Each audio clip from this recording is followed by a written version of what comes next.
and takes us to our public hearings tonight, where we are going to have our third public hearing on the creation of a district-based city council election system and consideration of draft district maps. So before I turn to Ms. Erickson for the presentation, or the beginning of the presentation, I will invite any member of the public to call in at 805-321-6639 for public comments during the course of this item. So let me turn to Ms. Erickson for the presentation. Actually, Mayor, I'll jump in and just say a quick intro and then turn over to Ms. Erickson. Again, for the council's benefit, this is the third public hearing on the districting process. The last one you had was back in July of 2021. So it's been a little while since we brought this topic back to the council, but now we're ready to share with you the maps that have been submitted and drafted by our consultant. I want to take a moment and thank our consultant, National Demographics Corporation, as well as Trevi Smith, our communication consultant, for the great work that both of them have done in this process. And with that, I'll turn it over to Deputy City Manager Erickson, who is now our staff lead in the process, to take it from there. Very good. I apologize to Mr. Bronson for stepping over him on that, but we will turn to Ms. Erickson for the presentation. Thank you, sir. Thank you, Matt, and thank you, Mary Lee. Members of the council, good evening. I'm here tonight to provide a brief overview of the city's public outreach and timeframe for the districting process. And then I'm going to turn it over to our consultant, Dr. Phillips with the National Demographics Corporation, to discuss the overall districting process and applicable laws and considerations, as well as a review of the publicly submitted maps and the NDC draft maps that are before your council tonight for consideration. The goal of this third hearing is to select 2 to 3 finalist maps for consideration at our 4th district hearing on February 28th, and to provide staff with any necessary direction for changes your council would like to see to those maps. Sorry, go ahead. Next slide. Next slide. So in a brief overview of our outreach, the city has conducted extensive public outreach throughout this process, and that includes the creation of a dedicated webpage for the districting process. We held a community workshop to gather input regarding communities of interest. The city also sent out a direct mailer to every Grover Beach residents, including a paper map template and information about the process for public participation. We've issued multiple social media posts and press releases, and we also used social media boosting in order to pinpoint Grover Beach resident accounts for a more targeted outreach. As well, we have also done outreach with our local community-based organizations and the business community so that they could help us get the word out. And of course, all the content that has been developed for this process were made available in both English and Spanish to have the most optimum outreach. Next slide, please. Looking to our timeline, in July and June of 2021, your council held 2 hearings for the pre-maps or pre-data hearings. In October of 2021, we held a public workshop for those communities of interest, as I mentioned earlier. And then we gathered public input and map submissions from the public through January 17th of this year. And now we are on the first of 2 post-data and draft map consideration hearings. The next, as I mentioned before, will be in February, on February 28th, and heading all towards the final resolution of final adoption of the district ordinance on March 28th. And with that, I will turn it over to Dr. Phillips with NDC to go over our publicly submitted and NDC draft maps. Thank you, Ms. Erickson, and good evening, Mr. Mayor and council members. My name is Daniel Phillips, and I am a consultant with National Demographics Corporation. And I will first be reviewing the federal and state legal criteria that will be kind of the strictures of this districting process, what we'll be bound by going forward. And so the first category are those that come from federal law. And the very first of these is that the districts should be equal in population. And so this means that the districts should be equal based on the number of people that were counted by the census in 2020, including children and non-citizens, and even prisoners whose last residential address was Grover Beach. So this is the guideline is to take that total population and divide it by 4, because we're going to have 4 city council districts. And so when you divide it by 4, you get an ideal population. And so you want the 4 districts to be fairly close to that ideal population. There is some allowable deviation, but it's a 10% threshold.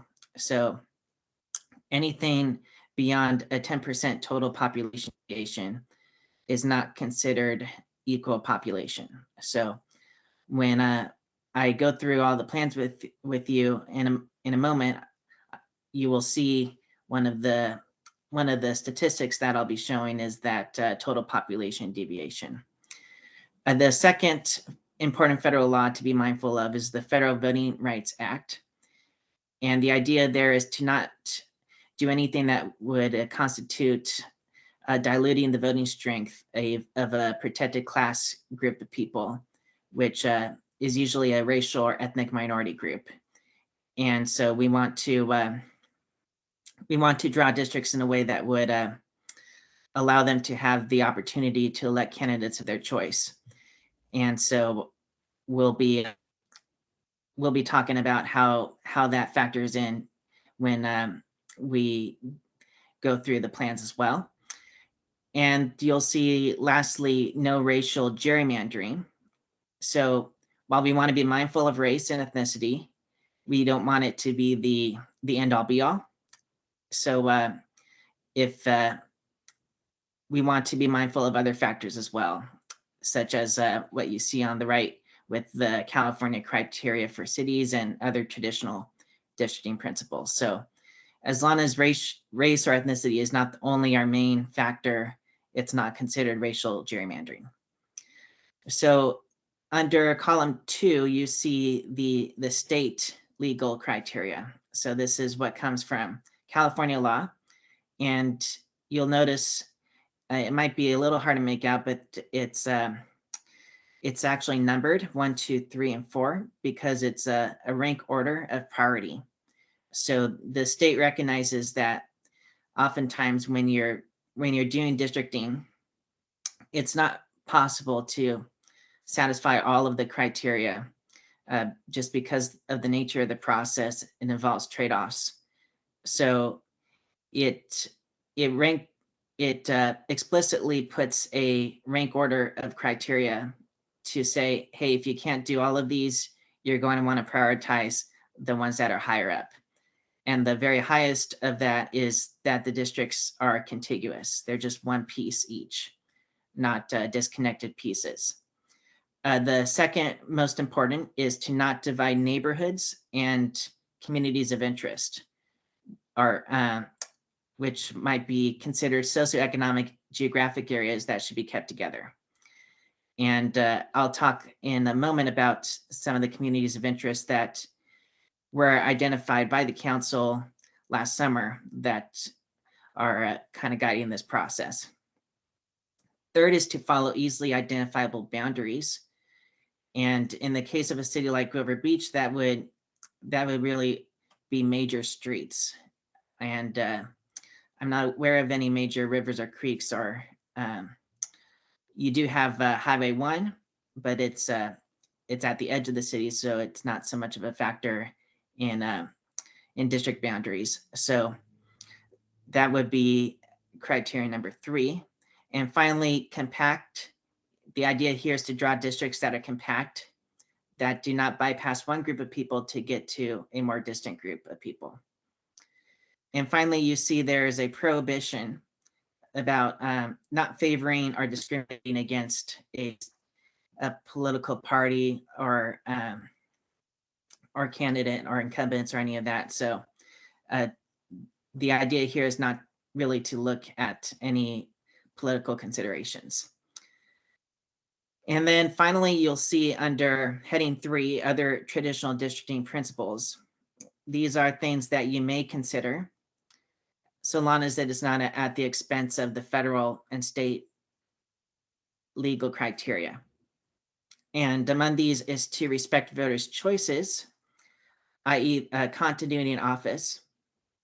And the idea there is, if possible, to avoid pairing incumbents so that you give each incumbent city council member the opportunity to run for re-election in his or her own district, and leave it to the voters to decide whether each has deserved re-election. And so if you want to make that a consideration, it is possible if the federal and state criteria are all satisfied. And same with future population growth, although I don't know if that's so much of a factor with your city.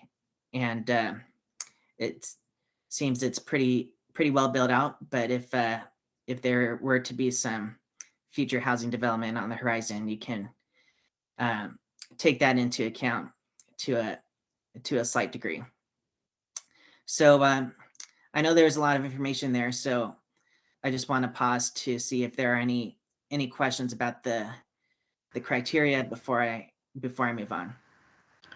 Very good. Thank you, Dr. Phillips, for running through those rules and goals. And let me see if there's any questions from the council. Go ahead and unmute yourself if you do have a question.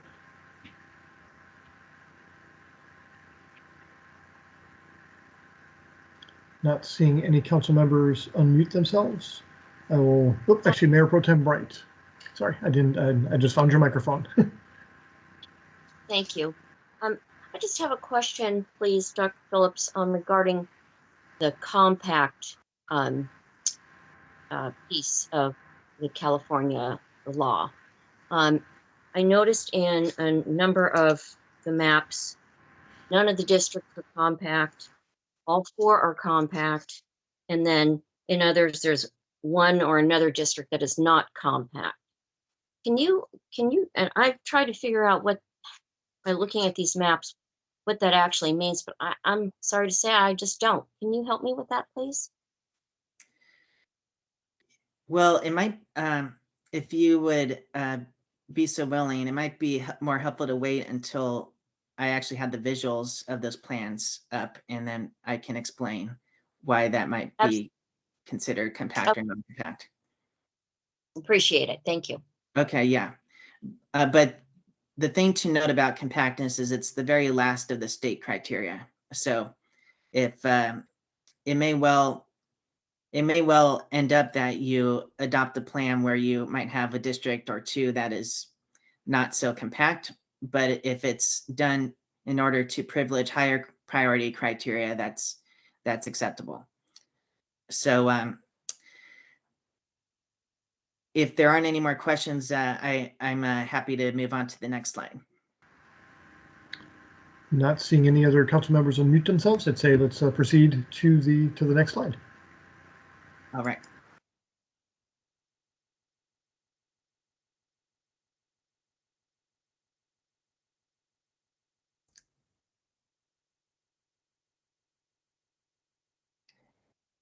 May the person in control of the slideshow advance the slide, please?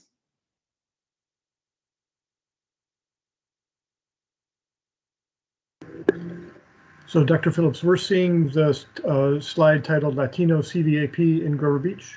So are you not seeing that slide? No, I'm not. I'm still seeing rules and goals for dry districts. Gotcha. Okay. I don't know if that's unfortunately a technical issue on your side or if there's a advancement on our side.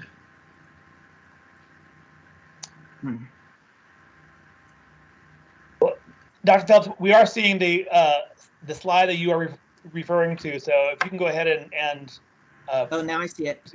There you go. Okay.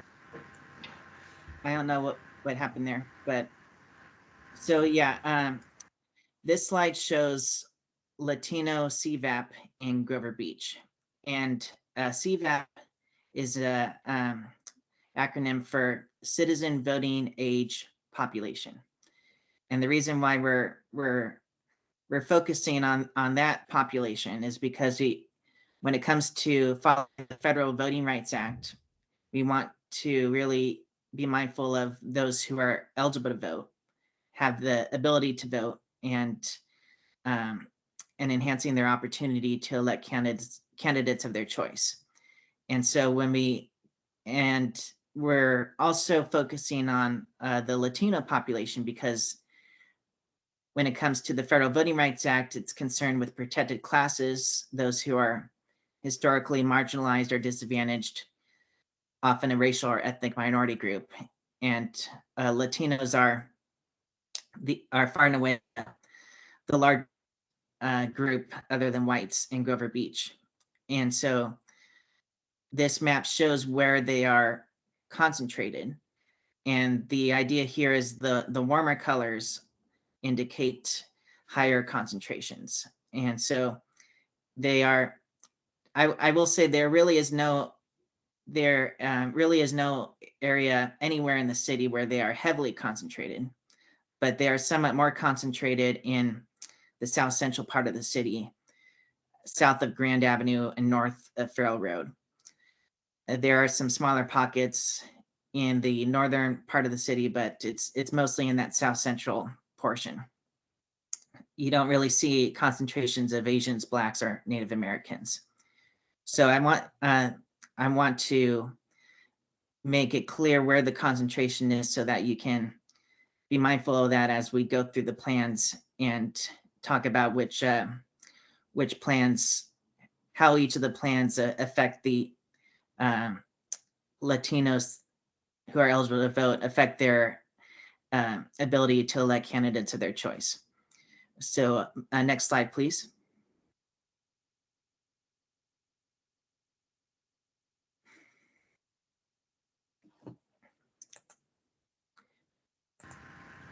And Dr. Phillips, we are seeing the Grover Beach Communities of Interest slide. Okay. I do not know why there's a delay.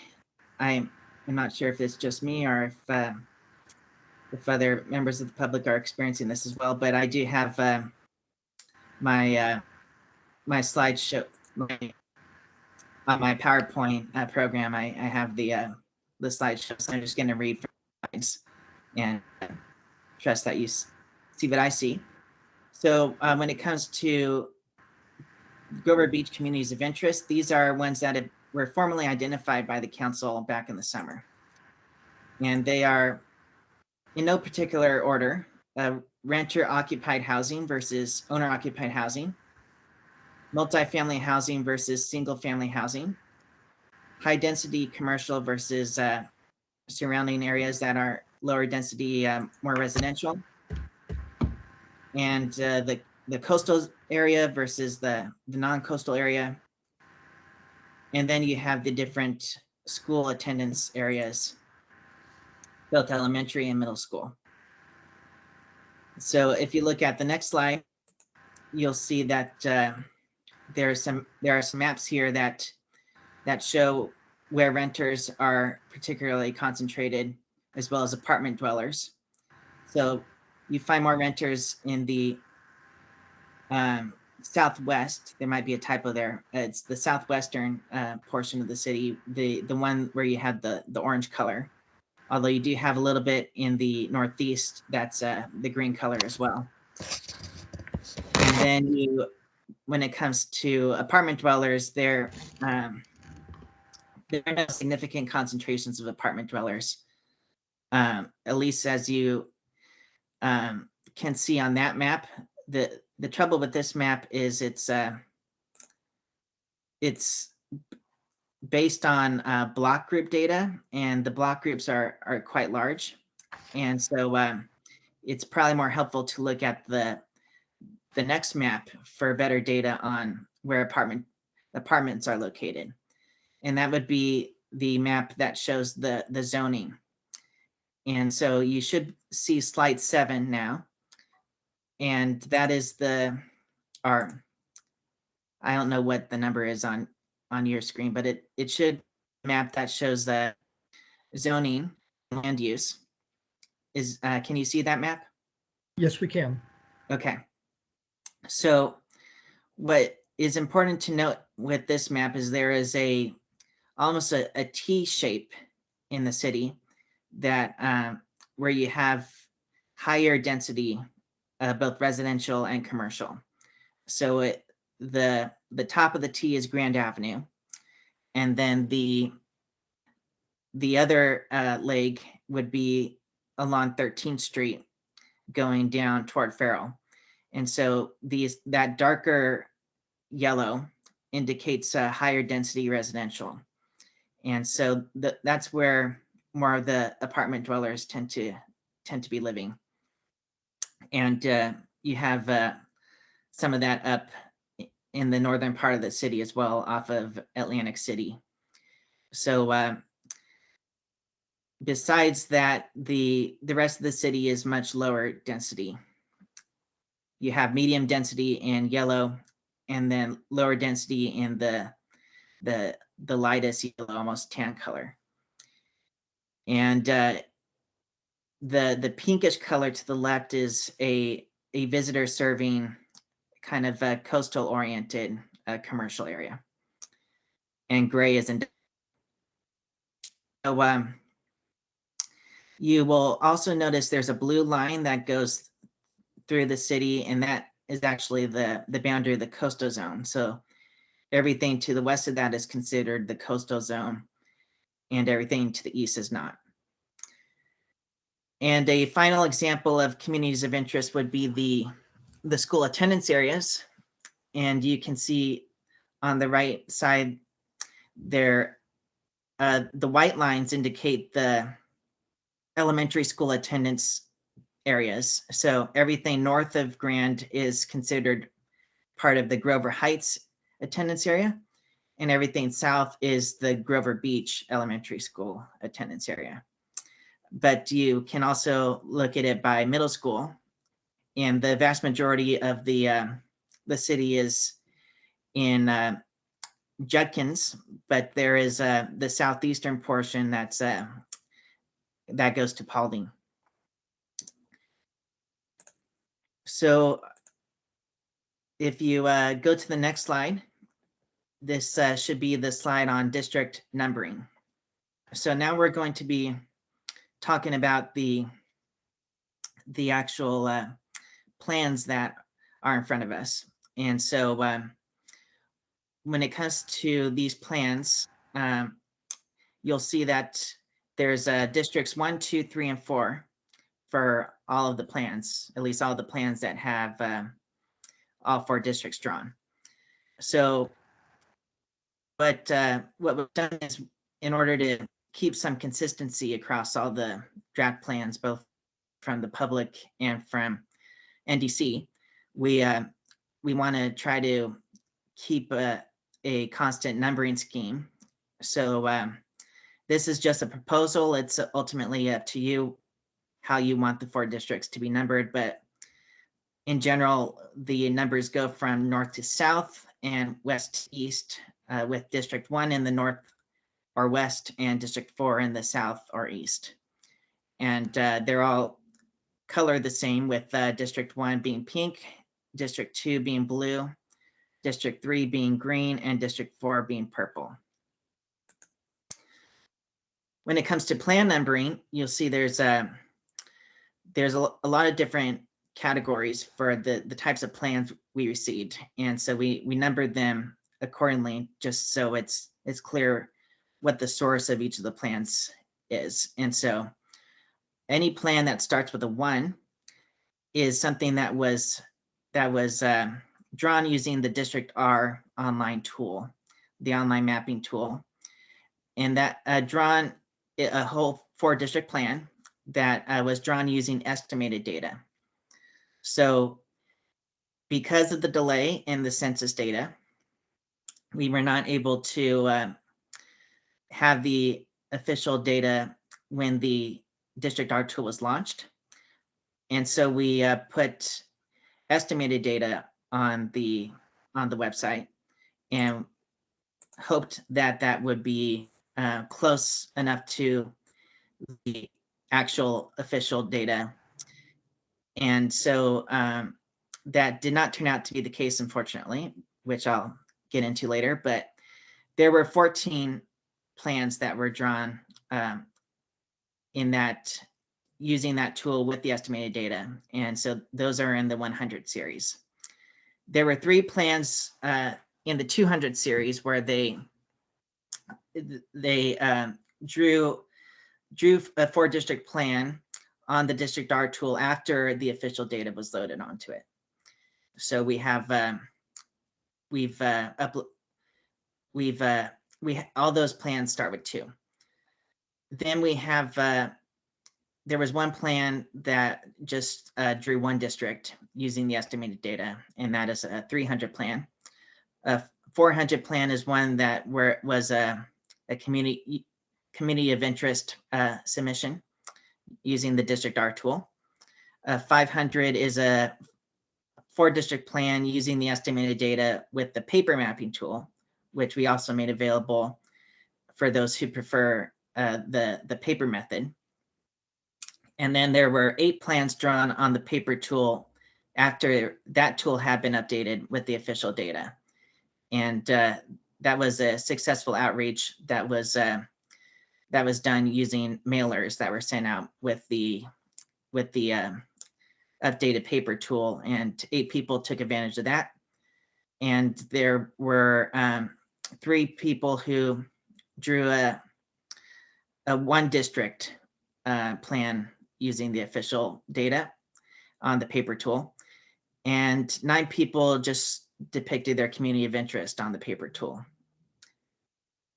And then the final group are the 900 series, which are NDC drafted a 4-district plan using the official data. And there were 5 in this category. And this includes one that was drawn based on a city resident's description. So someone sent in an email saying, I want the districts to look like this, and gave us some rough guidelines, and we drew that to the best of our ability, and that's reflected in that series. But 4 of them were drawn just by me. So altogether, there were 45 plans, 31 of which have all 4 districts. So next slide, please. So now you should be seeing the slide called plan groupings. Is that what you are seeing?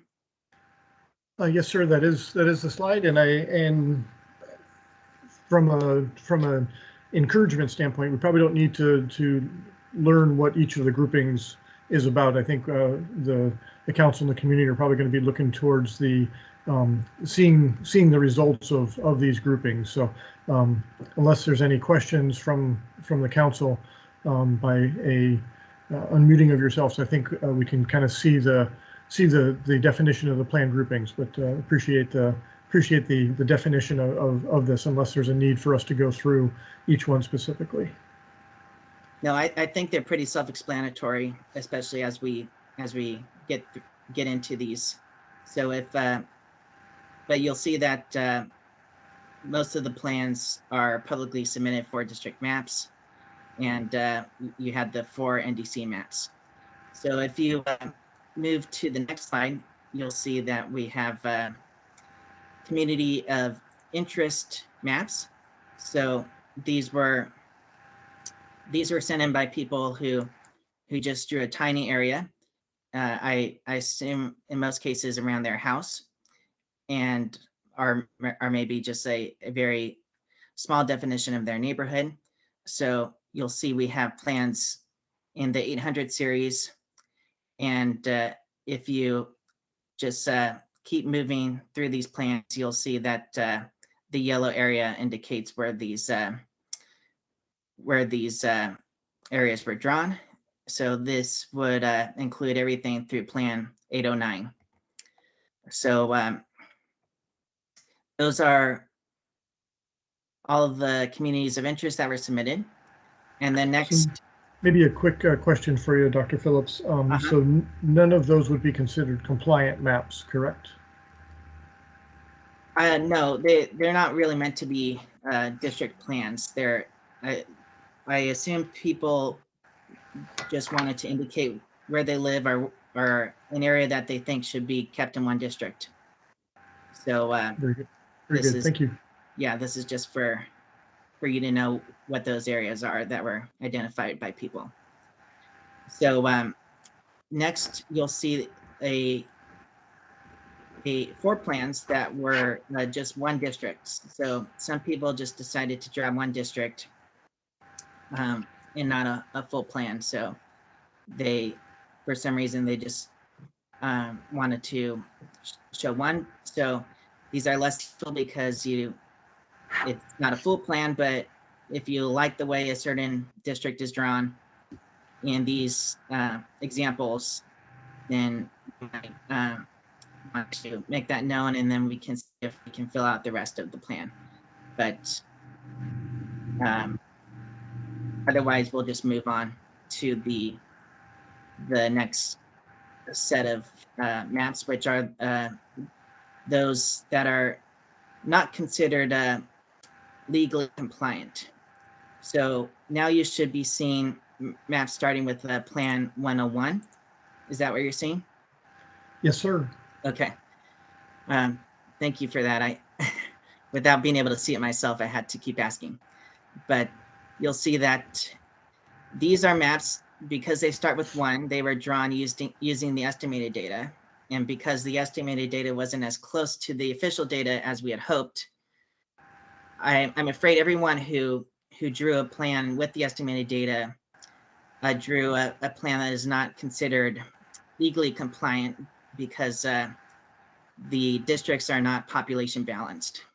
You'll see that there's a red text at the bottom right that indicates the total population deviation, and all of these plans have deviations greater than 10%, which is the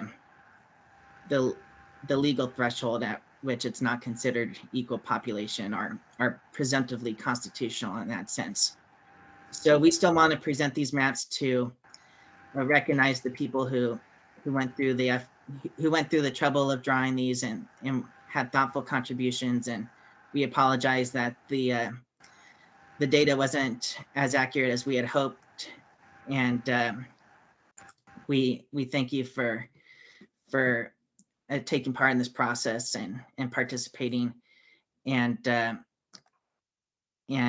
so we hope that you will still be interested and involved in considering the maps that are legally compliant and maybe indicating which of those you prefer. So take us through Plan 608. And then the slide after that will be the first of the ones that are legally compliant. So these are maps that were drawn with a horizontal pattern. You might think of it as like a wedding cake, different layers going down horizontally. So do you see Plan 603 and 604? Yes, we do. Okay, so you get the gist here of what they look like, and these maps, as you can see at the bottom right, are less than 10% total population deviation, and you can see which district is the most Latino and how much of the citizen voting age population is Latino in that district. So those are Plan 603 and 604. Next slide are those that are vertical in nature.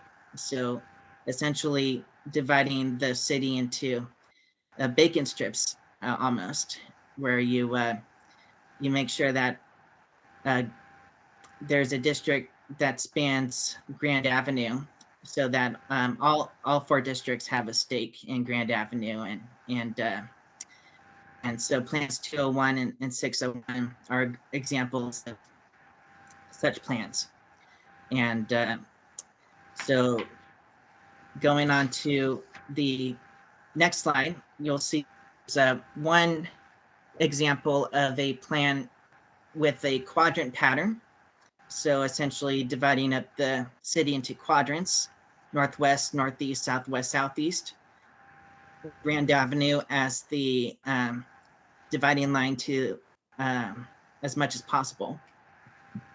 And so this was actually something that came in from a citizen's description that I drew to best reflect what that citizen requested. And so that is Plan 905. And the next slide will show the last group of compliant maps, which are those that were drawn with a hybrid pattern. So it's tough to really categorize these. They have vertical elements, they have horizontal elements. So they kind of are a mix of identities. And so you can see plans 202, 203, 602, 605, 606, and 607 are all examples of maps that you might call hybrid. And so all of these are compliant maps. And you'll notice at the bottom left corner of each of these maps, there's a proposed election sequence that we offer if this plan were to be adopted, which districts would be up in which years, but we can talk about that a little later. So that should lead us to the NDC maps. Do you see Plan 901 in front of you? Yes, we do. Okay, great. So these are maps that were drawn by NDC to try to reflect a lot of what we were seeing from the public maps, and the idea was to have a NDC map for each of the patterns. So you have the kind of the wedding cake model to an extent here with Plan 901, although it's not purely horizontal because one kind of becomes a coastal district, and you have a District 2 and 3 boundary that follows Grand Avenue, which is, if you recall, the boundary of the elementary school attendance areas. District 3 becomes the most Latino district, and also where a lot of the renters concentrate. And then District 4 is the remainder of the city to the south. The next plan is 902, which follows the vertical pattern. And the idea, like I said, is to district a stake in Grand Avenue rather than divide it along Grand. And so the election sequence would be more complicated under this pattern because of where incumbents are located, but you do have a population deviation that's on the lower side. And you also do not get as high of a Latino percentage in this plan. The most Latino district is 26%, as opposed to 30 or 31 that you get with other plans. The next plan, 903, follows a quadrant pattern. So it tries to have you might call a nexus point where all 4 districts come together at one point, and that is the intersection of Grand and 7th Street. And so you have northwest, northeast, southwest, southeast, although because of population constraints, District 4 kind of has to wrap around District 3. And so this has the idea here is to have a boundary that follows Grand as much as possible. And you, rather than have a coastal district, you have the coast kind of split among multiple districts, and the same with the commercial corridor along Grand. And that leads us finally to Plan 904, which kind of follows that hybrid model that a lot of the public plans were following, where you have a pretty vertical District 3, but the other districts are more horizontal in nature. And so District 3 is your coastal district. District 2 is very much contains the commercial corridor and a lot of that higher density commercial and residential parts of the city. So rather than split it among multiple districts like a lot of the other plans do, it kind of concentrates it into one as a community of interest. And so districts 1 and 4 would be the lower density residential that you find north and south of that higher density District 2. And District 2 also becomes the most Latino district. So that leads me to this analysis of the NDC draft plans. You can think of this as kind of like a table where we're looking at the plans side by side to see how they compare on the different measures like population deviation and Latino citizen voting age population by district and contiguity. So I mentioned a lot of these already, but I do want to talk about some of the lower priority criteria. That was one of which is compactness, which is raised by a council member, but actually above compactness is the degree to which they follow the boundaries follow major roads. And so this is the second to last bullet for each of the plans. And so 1 follows 3 major roads, Plan 9 follows 2. And if you go to the next slide, you'll see that Plan 903 follows 3 and Plan 904 follows just 1. And when it comes to compactness, it's kind of a judgment call as to whether something is compact or not. But I would say that if you go back and look at 901, so you might have to go back a few slides and to see what 901 looks like. But the idea here is to not bypass a group of people to get to a more distant group of people. And I would say that none of the districts in that plan really does that. With 902, they're very long and narrow, so it may not be considered compact. It kind of depends on it's subjective, but it's probably not as compact as what you'll find in 901 or 903. If you look at 903, 3 of the districts are very compact, but 4 kind of has to wrap around, and so you're bypassing closer populations to get to more distant populations. And finally, 904, pretty compact unless you say District 3 is too long and narrow. So that's but again, it's the very last of the state criteria.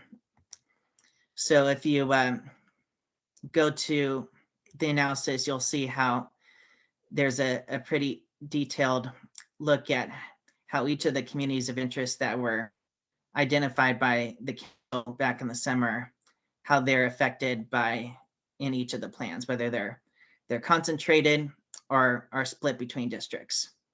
So it will be up to you to decide, like when it comes to the coastal community of interest, is it a community of interest in the sense that it should be kept together in one district, or in the sense that it is better represented by multiple council members? So state law only requires that a community of interest be kept together if it would indeed be better represented by just one council member. So you will have to decide for yourselves whether that's the case for the coastal community, and the same with the renter community, the commercial. But you'll see, depending on how you decide that, how they are affected in each of the plans. So if you, for example, decide the coast should just be in one district, the 901, 902, and 904 accomplish that. 903 does not.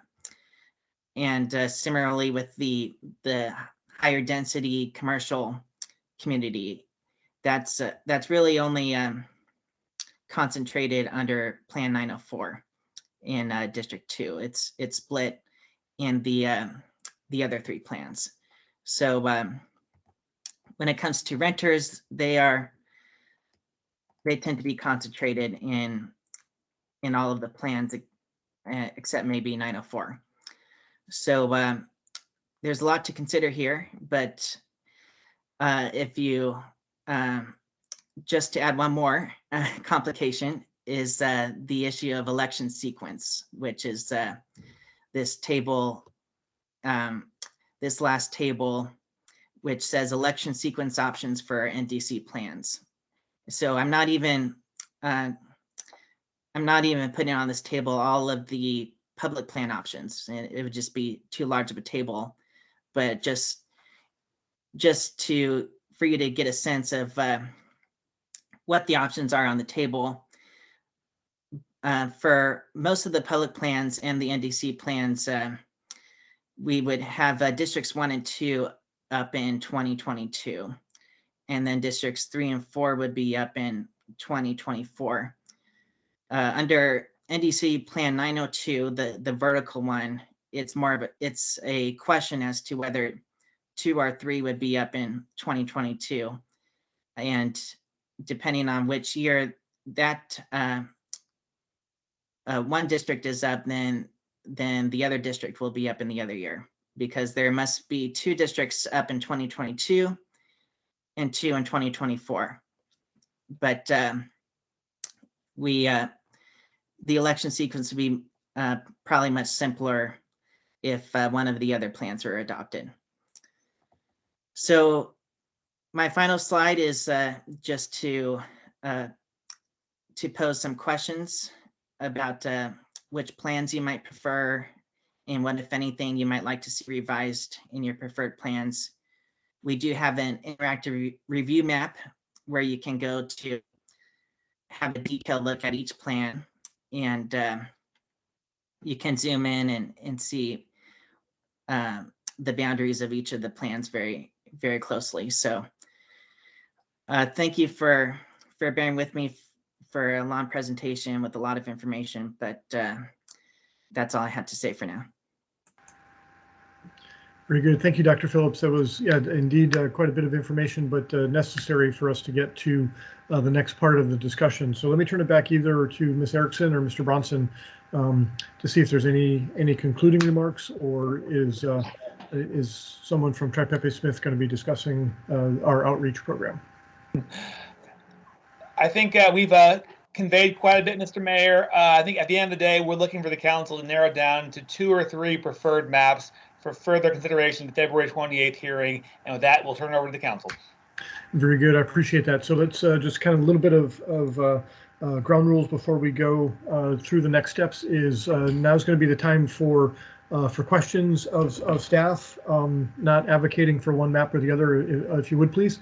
And then we'll go to public comment, see if there's anyone that joined us for public comment. If you do want to speak on this item, please call in at 805-321-6639. And then after we have received that public comment, then we'll come back to the council for our comments, deliberation, and our choice of maps or next steps.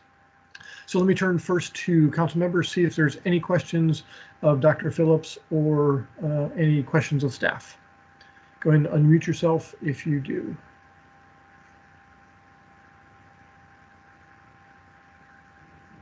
Okay, looks like no one has any specific questions at this time. Let me turn to our city clerk and see if there's any members of the public that have called in to speak on this item. No, we have no one on the line. Okay, very good. I will go ahead and close public comment on this item and bring it back to the council for next steps. So let's see who wants to start. So go ahead and by unmuting yourself, see if you have any questions or comments or want to share your thoughts on which maps you would like to see moving forward. Okay, not seeing anybody unmute themselves, I will go ahead and start this conversation. So, Councilmember Miller, yes. Thank you, Mary Lee. So maybe just a suggestion for how we move forward. Wondering if we should each list our top three, and that kind of helps us determine which maps are being considered by each council member. And then if there's a particular map that is brought up repeatedly, we'll know that that's maybe one that we're most interested in, try to prioritize the maps in that manner. But open to whatever system you want to implement here. I think that's a very viable approach. My first part of the conversation was actually to see if there was any maps that anyone wanted to not advance. And I think from my perspective, there's on the webpage, there's a number of maps that were considered not legally compliant. All of the Plan 101s through 110, and then also the 800 maps, because unfortunately they used early data, and then the publicly submitted one district maps. I think if it's the pleasure of the council, I think we can eliminate a good portion of those. So I wanted to see if there was kind of consensus among all of us to really only advance for this next part of the discussion, maps 201, 202, 203, 601 through 607, and then 901, 02, 03, 04, and 05. So I think in my review, I saw that all other maps were for some aspect not legally compliant. So does anybody have any concerns with kind of a quick straw poll of not advancing those unless there's a question on one of those maps? Okay, and let me view Mayor Pro Tem Bright's microphone. I don't see her unmuting herself, so it looks like just by a show of thumbs, there's three of us. I'm guessing four, and then Council Member or Mayor Pro Tem Bright, are you okay with that direction as well? Okay, very good. So, okay, great. Okay, so then moving forward from there, we've eliminated a good number of maps. There's still other maps to consider, and I think I like Councilmember Miller's approach for us to kind of each come up with our top three, perhaps four. At the most, that you would consider having further discussion on. So, with that, Councilmember Miller, since you were brave enough to ask that question or advance that opportunity, I'll let you go first. Sure, thanks, Mary Lee.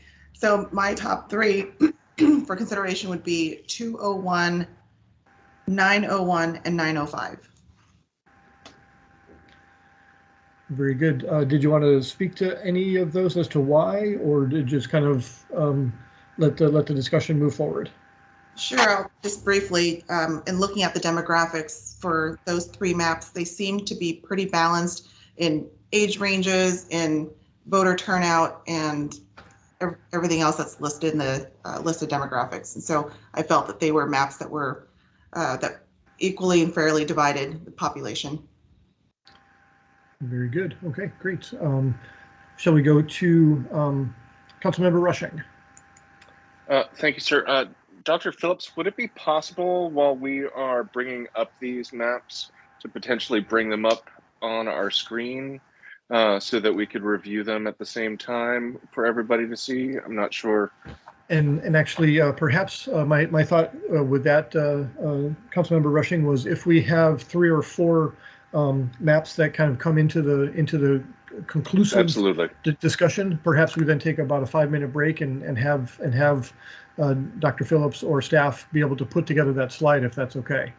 Absolutely. I will go ahead and in descending order, 901, 905, and 902.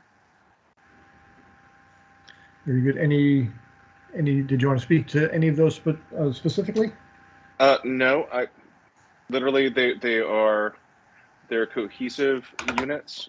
They seem to hold communities of interest well. They're concise, and I think that's the goal that we're going for. We're in a small community that needs to be held into its small little bits. So I like that we're not overreaching ourselves, going around trying to create these zones. Very good. Thank you for those comments. Next, I'll turn to Councilmember Roberts. Thank you, Mayor. I'm going to go with the maps 901, 902, and 904. I like those maps. Very good. Any specific comments that you wanted to have to those? No, thank you. Okay, very good. Mayor Pro Tem Bright. Thank you. This was very difficult. However, I would say my top three would be 203, 901, and 904. The main reasons for that is the District Latino CVAP seems to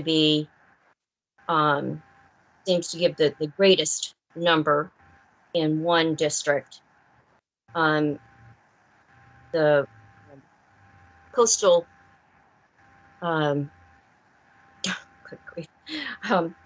the coastal is all concentrated in one district. And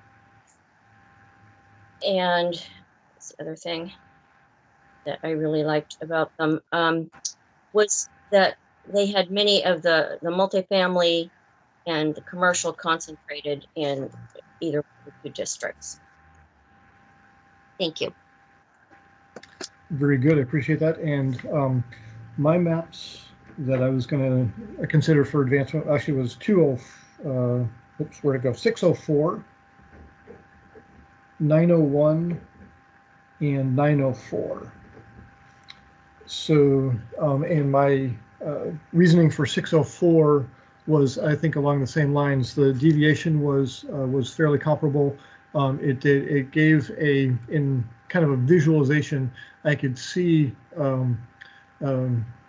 each community of interest or each district was walkable for those that have interest of running for elections and being able to kind of gravitate towards an easily walkable and easily reachable from an outreach standpoint.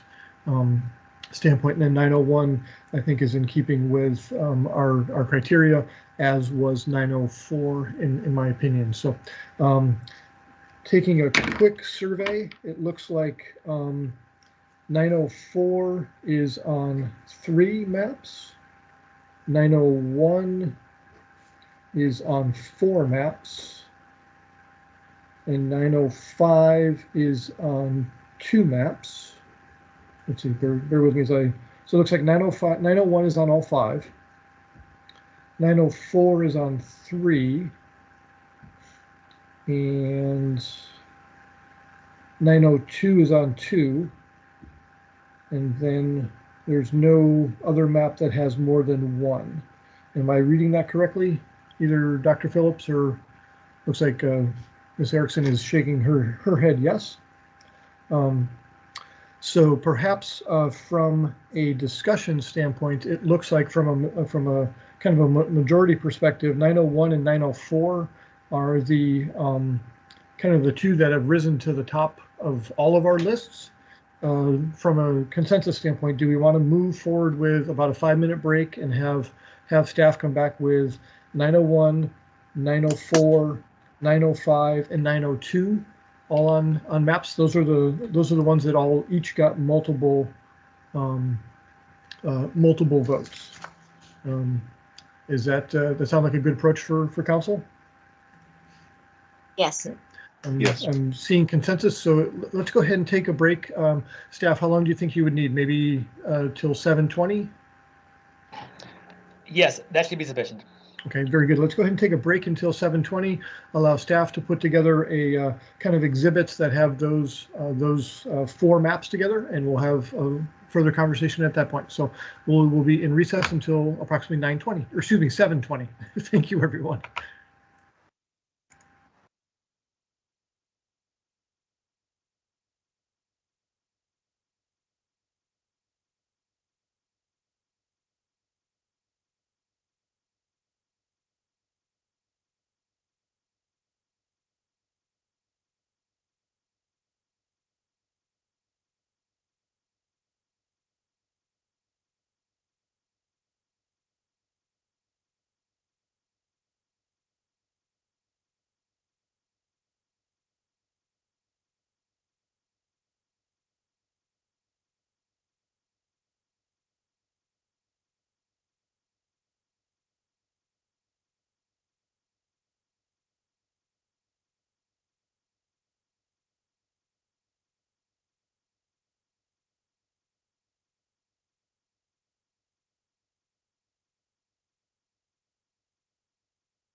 Okay, Mr. Brunson, are we getting close to being ready? Yes, Mr. Mayor, staff is ready. Very good. Appreciate that. Let me turn to AGP, see if they are ready.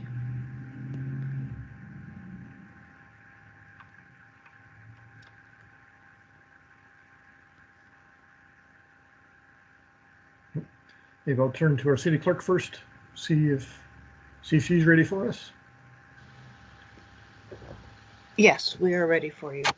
Very good. And is AGP going to go live? Sorry about that, Mr. Mayor. I was muted on both my mic and my Teams call.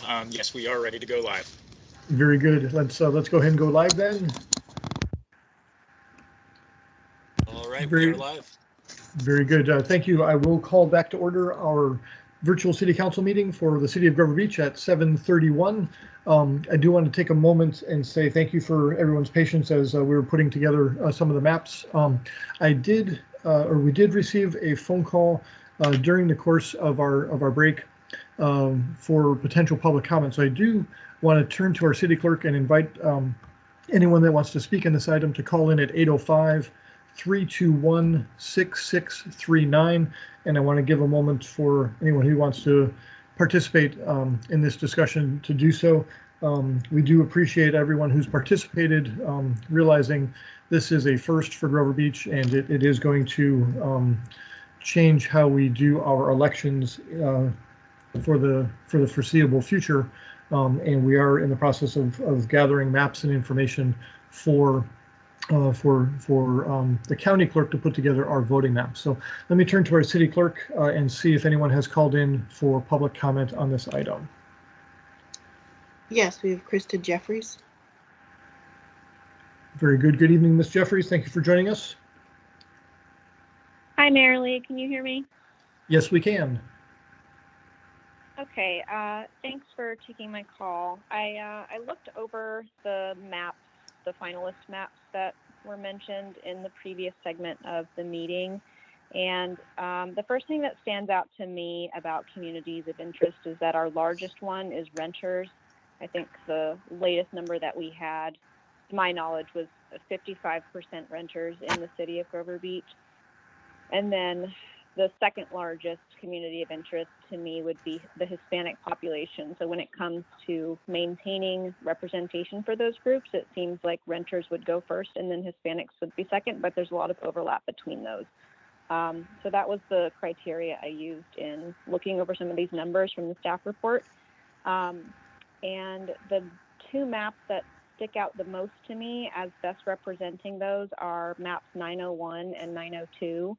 And between the two of those, it looks like map 902 has a consistently higher renter distribution across all of the districts. The lowest percentage of renters is 44%, which is a pretty good representation for tenants on council. And then it also had the highest consistent Latinx population and the CBAP Latinx population as well.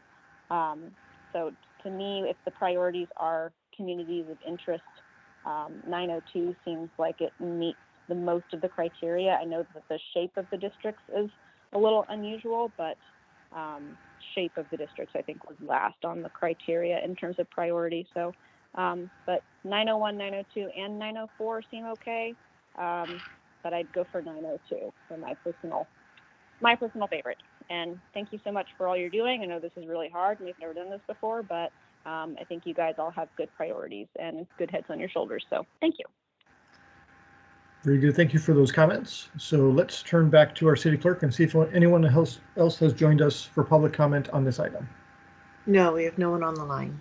Okay, very good. Thank you for that. I will go ahead and close public comment and bring it back to staff. I wanted to give Deputy City Manager Erickson an opportunity to show several exhibits and kind of walk us through the maps that were on the majority of our numbers. And as that's coming up, I did want to turn to the council members and see if our public comment did have any sway or any difference of opinion of your chosen maps. I just want to give an opportunity for that to be part of the discussion. So by unmuting yourselves, go ahead and see if there was any differences that you wanted to make based upon public comments.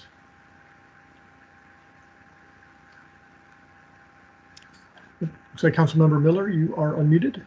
Thank you. So I think my 3 maps that I was looking at as preferences included 201, which is actually very similar to 902. So I would be happy with 902 as well. Okay, actually, that was going to be my question for you, is that 201 and 902 appeared to be fairly similar. Was there something about 201 that attracted your attention versus 902? I guess they were very similar, so I just selected one. It's interchangeable to me. Very good. Okay, appreciate that. Let's see if by unmuting yourselves, looks like Councilmember Roberts, you had. Yeah, that's one of the maps I like also is 902, but so thank you for those comments, Ms. Jeffers. But I had a question in regards to the border lines. I noticed on all these maps, the yellow line, which obviously would indicate a border line, for instance, if it's running up 7th Street and it switches over to 6th Street, which, if I lived on 6th Street, which district would I be in, for instance, on the 902 map? Would I be in District 1 or District 2 if the border line is right on 6th Street? Gotcha. That's a great question. Do I turn to Deputy City Manager Erickson or Dr. Dan Phillips to answer that question?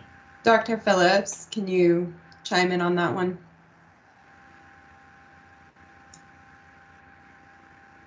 So I would like to show you that on the interactive review map. So if we're going to cover that later, that's fine, Doctor. Yeah, I could do it now or later. Okay, your choice. I think now's okay. And actually, I'll turn to the Deputy City Manager to see if this is a good moment to do that, or will your presentation encompass part of that? Yeah, I don't think my piece would be as specific as that. So if that's a question you want answered before we kind of take a look more broadly at all 4 of the plans that you've selected, then we can do that. Great, then yeah, let's turn to Dr. Phillips and to see if you could, on the interactive map, kind of show us how we can interpret the boundary lines, please.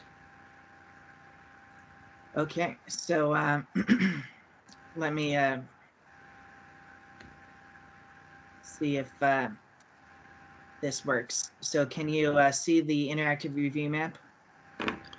So far, I have just your initials, or actually, I guess not your initials. Yes, now the map is up. Actually, would have been your company name. Okay, so you have the outline of the city in black, and then you have the layers that are in the right here. And so all the plans have been uploaded as layers. And so the ones that we're talking about are 901, 902, 904, and 905. So I think Councilmember Roberts, his question was specifically about 902. Is that correct, Councilmember? Well, many of the maps use that 6th Street as a borderline. So yeah, gotcha. The question was 902. Yes. Okay, so what I would like to do is just briefly go through all 4 plans and tell you what the boundaries are for them. Would that be okay? I don't think anybody chose 903, so you can probably eliminate that one from your presentation. Yeah, I'm just gonna do 901 and 901, 902, 904, and 905. So with 901, the 1-2 boundary starts at 12th Street, and then it goes west on Atlantic City. It goes south on 6th Street, and then you have a tri-point at 6th and Grand. So the boundary between 2 and 3 follows Grand. Then the boundary between 1 and 3 continues along 6th Street. And then District 4 is bounded by Farrell, 10th, and Trouville, or Trouville? Trouville. Trouville, thank you. So that's 901. 902.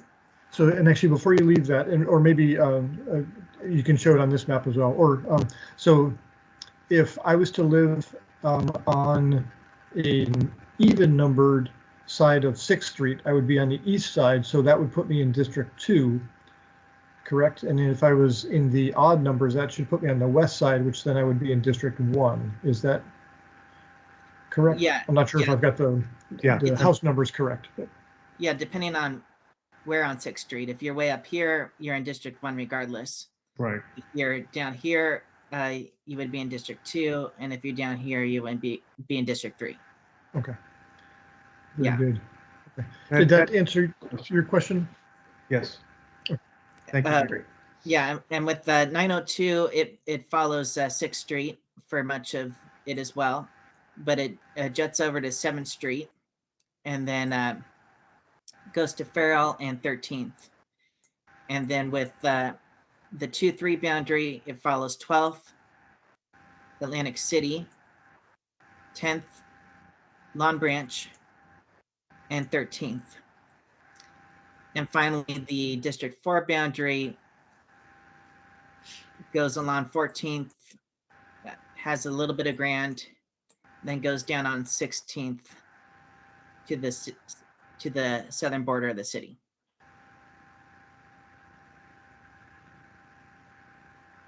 .904 follows 4th Street until you get to Manhattan, and then it goes along Manhattan, the southern border of the elementary school, 12th and 13th. 1 and 2 are bounded by Brighton. And then 2 and 4 are bounded by a few streets. It kind of moves around a little bit. And finally, 905 goes down 12th Street, Atlantic City, 10th. There's a little bit on Grand between 2 and 3. But West Grand forms the boundary between 1 and 3. Then you have going down on 12th, and then juts over to 13th. And then the final boundary between 2 and 4 is Long Branch. So are the boundaries clear for all the 4 plans? Very good. Yeah, thank you for that interactive walk through the boundaries of each of those. Let me check with council members, make sure that there's if there's any questions on what Dr. Phillips just presented.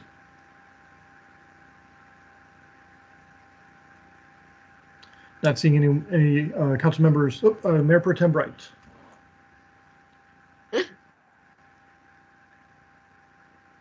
Thank you. I just wanted to maybe clarify something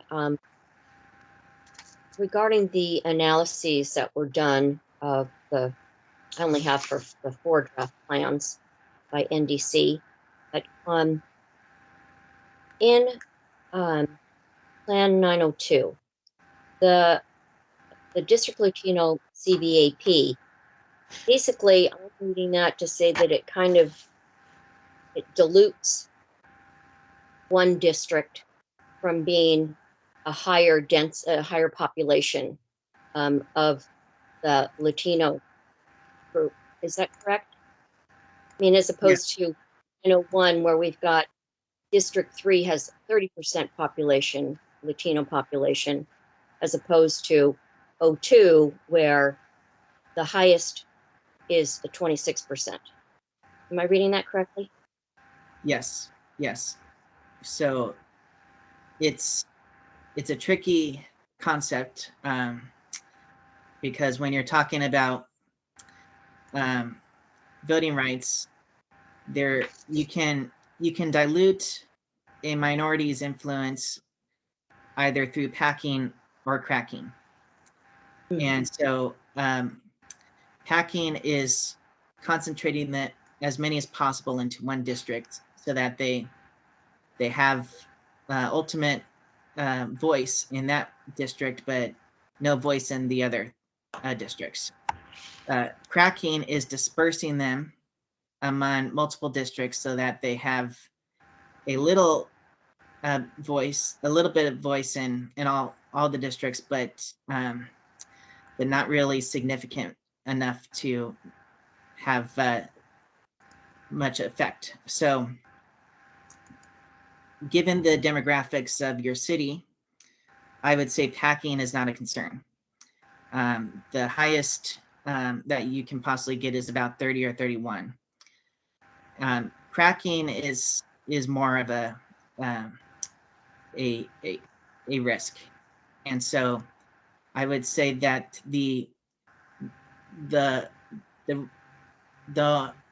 best way probably that you can give Latinos the ability to elect candidates of their choice is to enhance their influence in one particular district where they might be more concentrated. You might call it a Latino influence or perhaps opportunity district is what it's often referred to as. So, but even still, it's there's only so much that can be done given the demographics of the city. Okay, I appreciate that explanation. And your city attorney may have more to say on that matter as well. So I defer to him if he has something else or more to say. I think that's adequate in terms of the way you described it. Okay, thank you. Very good. It looks like Councilmember Miller has her hand raised. So what did you want to add to our conversation? Thank you, Mayor. Great comment from Mayor Pro Tem Bright. I think what I'm hearing is that 902 would lead to cracking, correct? Because the Hispanic population would be dispersed into those 4 quadrants. And so we should not consider 902 based on that? I would say it's a little riskier. That's just my opinion. Thank you. So with that as context, though, I saw the percent population, if I read it correctly, for District 2 would be 26% Latino, where District 3 for 901 was 30%. So there doesn't seem to be too much of a crack, but I guess it would be more of an interpretation of there's not really an opportunity to concentrate directly. Is that a fair statement? I mean, it seems like we have our ethnic diversity is somewhat spread out along probably a little bit of 4th Street, 13th Street, and Grand Avenue. Is that an adequate statement, or is that? Yeah. Okay. Yeah. So, what I'm doing now is I'm pulling up the demographics for Plan 901, which is an example of a plan where you have more of a concentration. So if it would be all right, may I share that with you on my screen? And perhaps, so let me turn to Deputy City Manager Erickson real quickly, because I know you had made slides for each of those. And so I don't know if it's easier to use your slides for that or Dr. Phillips in the interactive map. Well, I'm actually I'm not sorry, showing you a map. I'm showing you a table. Oh, I apologize. Yeah, his is a demographics table, but I'm happy to go through the plans as well after that. Gotcha. Okay. So what I'm showing you here is the demographics for Plan 901, just as an example. And you'll see, can you see this?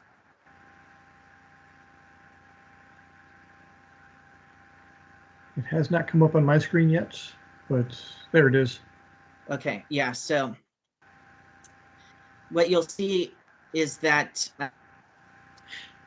this, you see total population and citizen voting age population. The citizen voting age population, or CVAP, is what the statistics that I've been focusing on, and you'll see under this plan, you have that the Hispanic citizen voting age population is 30% in 3, and it's 17, 17, and 18 in the other districts. But if you look at total population, you'll see it actually gets up to 40%. So it's not quite a majority, but it's close. So that would be the probably the best representation of a concentrated influence for Latinos under this plan. Very good. Can you bring up the plan for 902 showing that same map, if you would, please? Sure.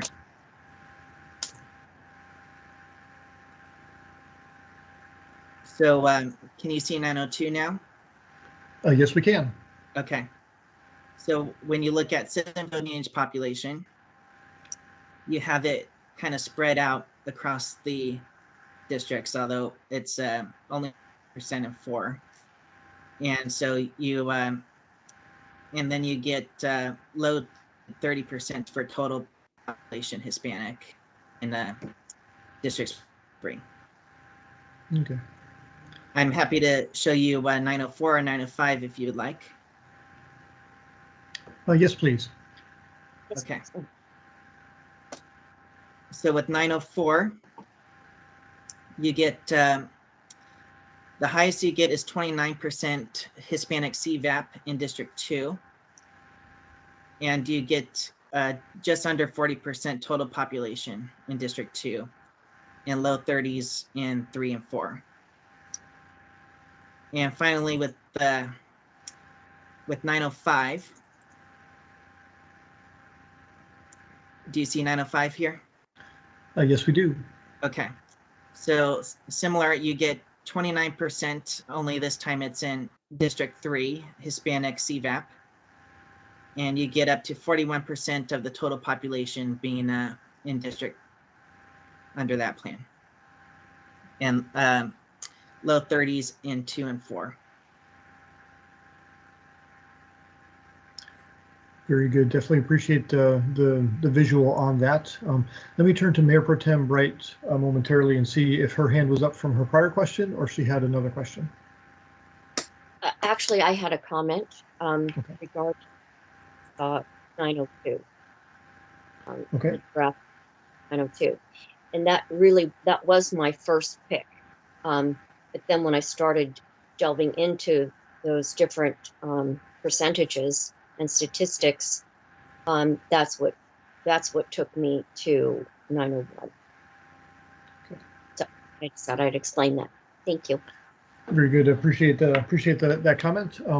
So unless there's other questions, let me turn back to Deputy City Manager Erickson to, she had developed several slides. I think probably the first one to bring up, if we might, would be a compilation of all 4 maps that we've been looking at, or the highest ranking maps. Yeah. If we could.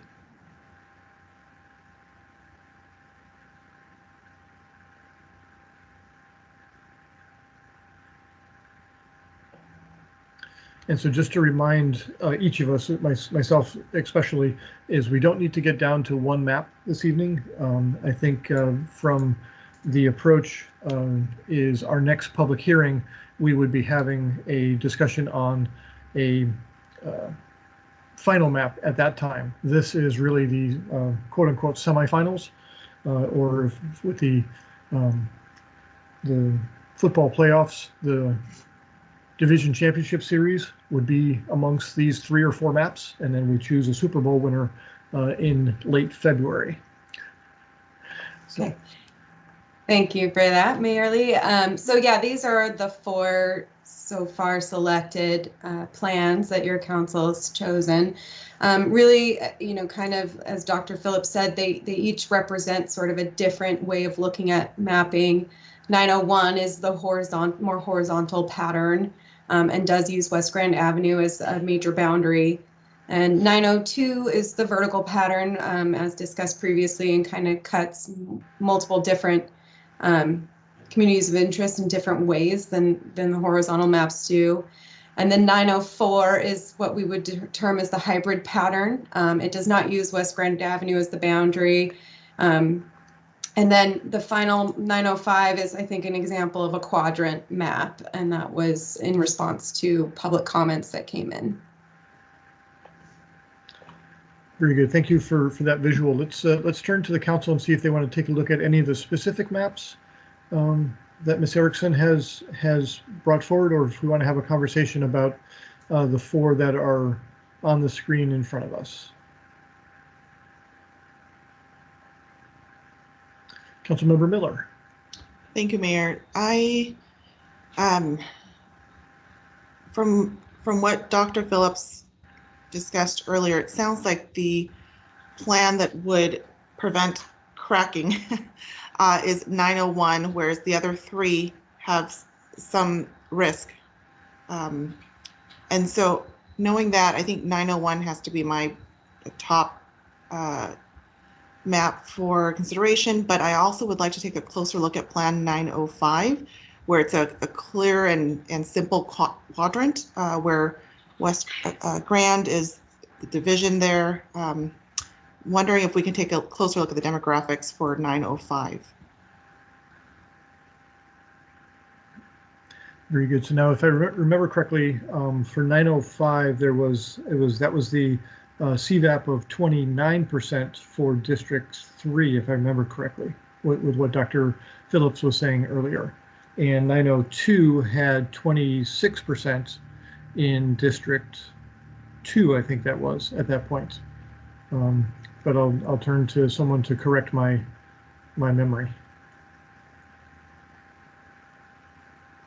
And I think you're right. And then Plan 901 has the 30% CVAP. So that in comparison to 905 is pretty close. So I say that this is maybe a good second for consideration. Okay, so if we got down to 2, you would be 901 and 905. Is that correct? That's correct. Thank you. Okay, gotcha. Let's see if anyone, Mayor Pro Tem Bright. Hello, I'm sorry. I'm trying to get my hand down and I'm not sure if I've got it up now. So, You actually you currently have it up, but that gives you an opportunity to speak now, or I can come back to you. No, I'm fine to start here. First of all, I'm having a problem with 905, just having access to. I don't have a copy of the map. I mean, I guess I could go to the interactive map, but I don't have a copy of that. Nor did I ever get any kind of analysis of so those 2 things would be very helpful to me, unless someone can tell me where I'm missing them. So I can't really speak to 905 because I haven't really been able to review it. I can speak to that, ma'am. Sorry to interrupt, but No. so Plan 905 was not one of the NDC draft maps that were drawn just by me. 905 was actually considered a public submission because Yes. Someone from the public gave a written description. And so I did my best to draw a map that followed his description, even though at times it wasn't quite specific enough. And I had to make some judgment calls here and there. But I thought 905 was the best representation of that individual's description. So it counts as a public submission and wasn't analyzed with the other 3 to the same extent because it wasn't one that was an official NDC map. But I would be happy to provide a more thorough analysis like was done for 901, 902, 903, and 904 before the next meeting, if you would like. Well, I would defer to my colleagues on that. I think for me, it would be very helpful. And aside from that, I would agree with my colleague. 901 is, at this point in time, my top. Okay, very good. So if I'm hearing correctly, so that we have 1, and I'm guessing probably Councilmember Miller, obviously, since 905 was one of your top picks, you would like to see a demographic breakdown of the information. Is that correct? That would be helpful. Okay, on 905. So let's turn to Councilmember Robert and get his comments and feedback. I agree. I like the 901 and the 905. I like the layout of that, but it'd be helpful to see the other information that we're not seeing right now. Okay. Yeah, so 905 was not specifically included in the staff report, but it was in the online maps. Okay. So so next I'll turn to let's see. So Councilmember Robert, you'd be 901 and 905. Are we just advance? Two, Mayor? We can pick as many as we really need to, but I think tonight we're looking to get down to probably 2 or 3, 4 at the very most. So I don't think we're limited to just one. So we're definitely not just limited to one. So we can have all 4 of these maps advance if we so choose, or we could take one out of consideration. So. Okay, no, I agree. I like the 901, 904, and 905 would be my top 3. We're choosing 3. Thank you. Very good. Thank you. And then Councilmember Rushing. Thank you, Mr. Mayor. I'm going to agree with my colleagues on 901. That is by far my favorite of these. I really like the concept of the vertical map. There's more than a few things that I can't quite get my head around with this one, so I'd really rather not move forward with this. Specifically, that District 2 includes both of our city's grade schools at the same time too. It seemed a little bit lopsided on that one. So if I was to choose at this point, it'd be Plan 901 to move forward with a distant second on 905. Very good. So from my perspective, I'd be looking at a 901, and I would like to see more information on 905 as well for consideration. And then kind of my second choice, just from a demographic standpoint and brought up by the caller, the renter standpoint, 902 was intriguing, but I can understand the concern about the possible cracking, as well as what Councilmember Rushing just brought up with having both elementary schools specifically in that district. So I'd be 901 and 905 if we're getting down to 2. So looks like 901 and 905 are on all of our lists for that. Is there any desire to include either 902 or 904 into the final mix? Not seeing any specific hands. Yes, please. Oh yeah, Councilmember Bright. I'm very sorry. You're fine.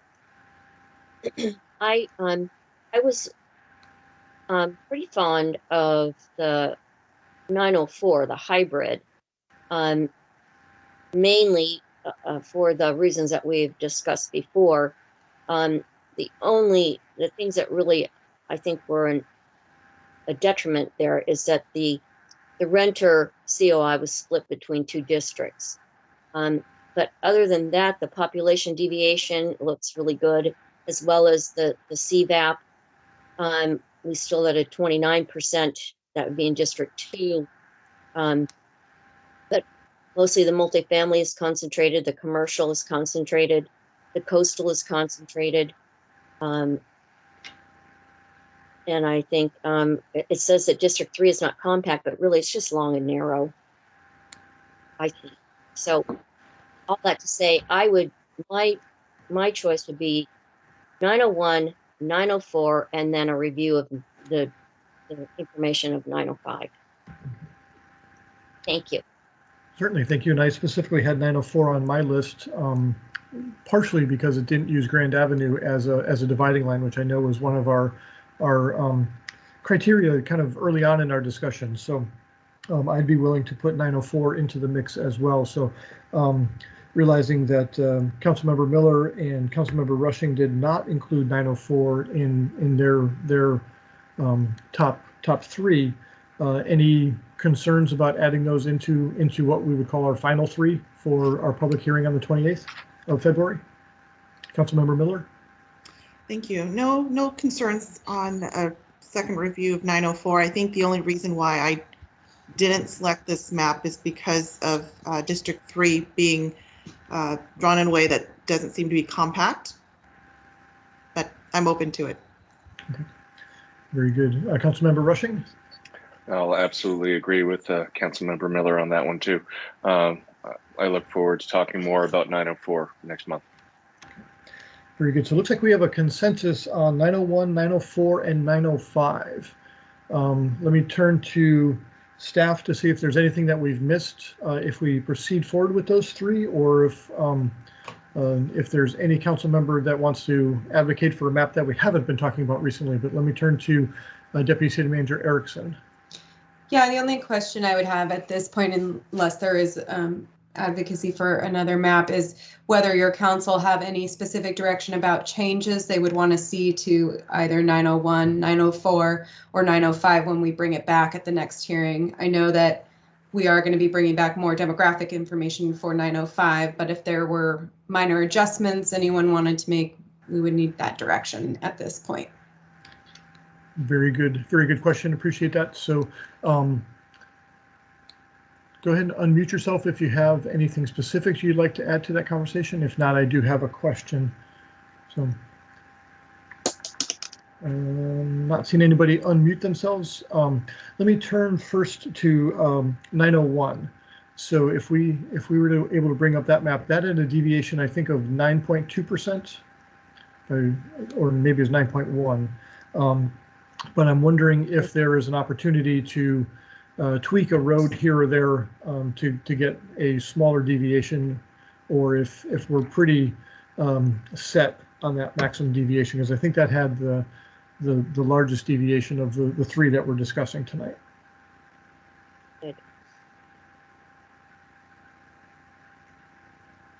I can speak to that. So it is a fairly high deviation, and it's all else being equal, it's better to have a lower deviation that's not so close to that 10% threshold. 901 was drawn to try to have as many straight lines as possible, and so in order to do that, there were you get closer to that 10%.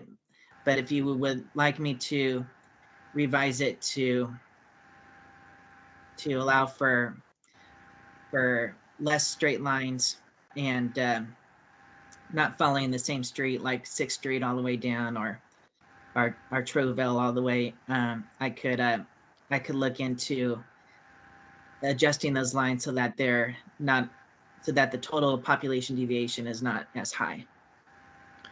So let me turn to my council member colleagues and see if there's any reason to tweak that any further, or if we are, 10% deviation, I can see District 3 probably being one of our growing districts comparatively.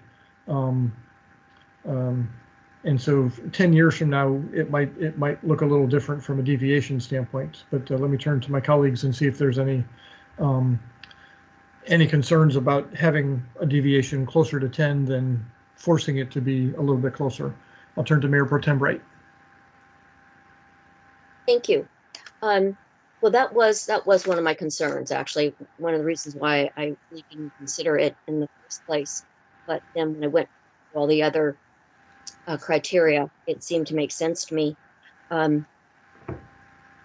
could be done without a whole lot of problem. I guess it would be better to have a lower population deviation.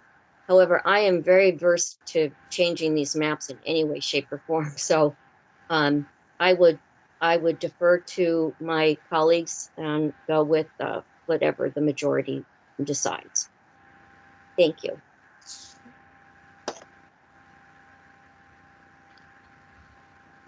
Very good. Let's see if anyone else, Councilmember Miller. Thank you. I would be open to looking at what the results would be if we change some of the borders to create a lower deviation in population. And, you know, if we decide that doesn't work well for us, we can always revert back to this original scenario here. Very good. Councilmember Robert. I'd agree with Councilmember Miller. If he could, the doctor could adjust that a little bit, get the deviation down, that'd be nice. We could always revert it back. Thank you. Very good. Councilmember Rushing. I hate to be the person that keeps asking, is it possible to take a look at what those total district numbers look like right now?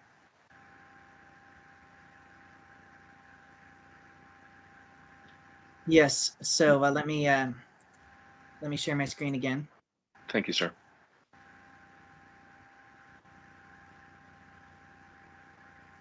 So this is in reference to Plan 901, correct? Yes. Okay, and you should be able to see Plan 901 that it, so what's causing the higher deviation here is that 2 is over 5% overpopulated, and District 3 is about 3.5% underpopulated. And so adding those two gets you to 9.5%. And District 4 is at about 4.5, right? Oh, I'm sorry. Yes, so it's actually. Okay, so even if we added, say, 120 folks to a spot in District 3, that's not going to change our deviation between District 4 and 2. Yeah. So I missed the fact that 4 is even more underpopulated than 3. So okay, thank you. The goal here would be to either shrink 2 or expand 4 or 3. Probably 4. Oh, okay, thank you. Mm-hmm. Gotcha. So if I heard my colleagues, if it can be done in a fairly straightforward and not putting a kind of a jigsaw puzzle together for maps, for map boundaries, I think there seemed to be an opportunity to do to adjust the population deviation to move forward. So I guess logistically, I'll turn to staff and say, if that is to occur, what happens with respect to the other maps that we've chosen tonight? Have we effectively added a 4th map to our consideration? Yeah, effectively you would. I mean, we would just have 901 version 1 and 901 version 2 for your consideration next time. Okay. Very good. Is council okay with that? Okay. I'm seeing head nods Yes. and thumbs, and there's Mayor Pro Tem Bright. You do have your hand up again. So is there anything else you wanted to share? No, I'm terribly sorry. I can't get the darn thing down, I guess. No worries. No worries. So if kind of landing on consensus, I'm looking at 4 maps now, which is 901 A and B, 904 and 905. Is there anyone who wants to advocate for removing one or adding another one? Okay, I'm not seeing anyone participate in that exercise. So I think maybe I'll turn to our Deputy City Manager and see if that direction is adequate, or if we need to make a motion on that consensus, or what is the best way to proceed to our next public hearing. I think it would be helpful to make a motion on the final direction and have a roll call vote on that. Okay, very good. Who wants to attempt to make that motion?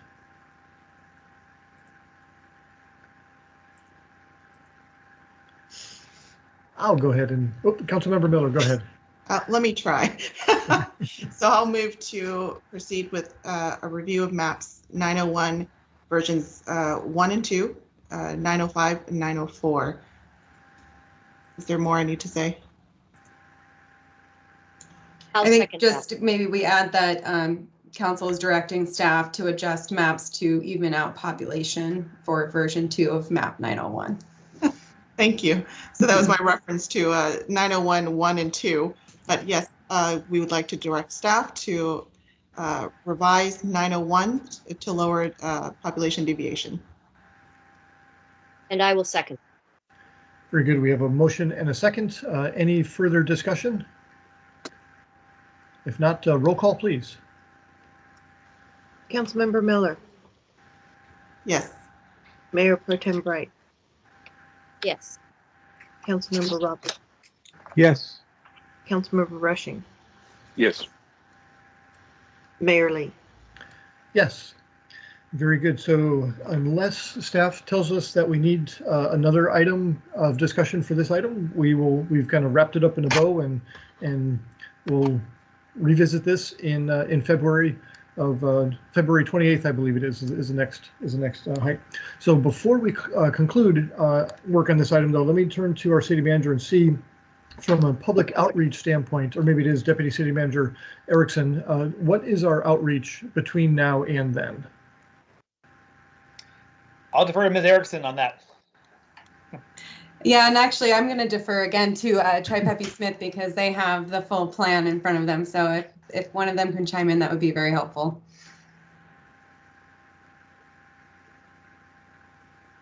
Yes, hello everyone. My name is Emily Mason. I am with Tri-Peppy Smith, and we've been helping you guys out with communications for some time now. So our next steps for our communications, we've already done, as was discussed earlier, press releases and mailers and everything. So we're going to continue with flyers, making sure the website's updated. But right now our focus is largely digital. So really pushing that content out social media wise. And we've also discussed doing some additional boosted posts as well. So that's also an option. Very good. Appreciate that. So at the risk of introducing a concept that's not appropriate, and tell me if it is otherwise, realizing that the public input has been continuous through here, would a poll of the 4 maps of the community be something that would be beneficial or detrimental in what you've seen in other locations in advance of the public hearing on the 28th, realizing that that is the time for people really to provide their comment and their input on the maps. So thoughts? I can say, at least from my experience, anytime that you guys are willing for us to get a little, have a little bit of fun on social media and maybe utilize some of the social media polling features. Again, it's obviously not formal, data collection by any means, but it's all, it's very helpful and can kind of give you guys a good indication of where people's minds are at. And it could also help draw attention as well. So if council would like us and enable us to take that action through our social media outreach, we would be happy to do that. Mayor, if I can just add to that as well, from the staff perspective, I think asking for input and comments on the different options is certainly a valid proposition. I think that would help drive additional engagement, which with a very substantial engagement effort so far. I mean, we've gone above and beyond. My only caution with a poll is that it may produce information that the council could feel may lock you into a certain result, when at the end of the day, this is a council decision that is being brought forward with a fair amount of engagement and input throughout the way. So I think the input is valuable. Whether you wanted to create an actual poll for that could be a different discussion around what you would do with the information once you had that in place as a governing body. Very good point. Very good perspective. I think from my perspective, and I'll turn to my colleagues to kind of see if they've got the same thoughts, is that public input, obviously, yes, probably not to the definitive level of an actual poll of that. I think that's a very good, a very valid concern that could be there. So let me turn to my colleagues and see if there's any comments with respect to the additional outreach without the specifics of a poll. Councilmember Miller. Thank you, Mayor. I think anytime we're able to engage the public, it's a positive thing, and I think we should try and attempt that. Okay. So not seeing anyone else unmute themselves, I will take that as consensus. Oh, I do see Mayor Pro Tem Bright did unmute herself. I was just going to agree wholeheartedly. The more input, the better. I think, though, too, that first degree without going any further to a poll type of situation. Thank you. Okay. Very good. Looks like we've got consensus on that. So thank you for that input, and thank you, Ms. Mason, for providing that input and comments. And unless there's anything else, we'll consider our work on our third public hearing for district-based city council elections complete for tonight.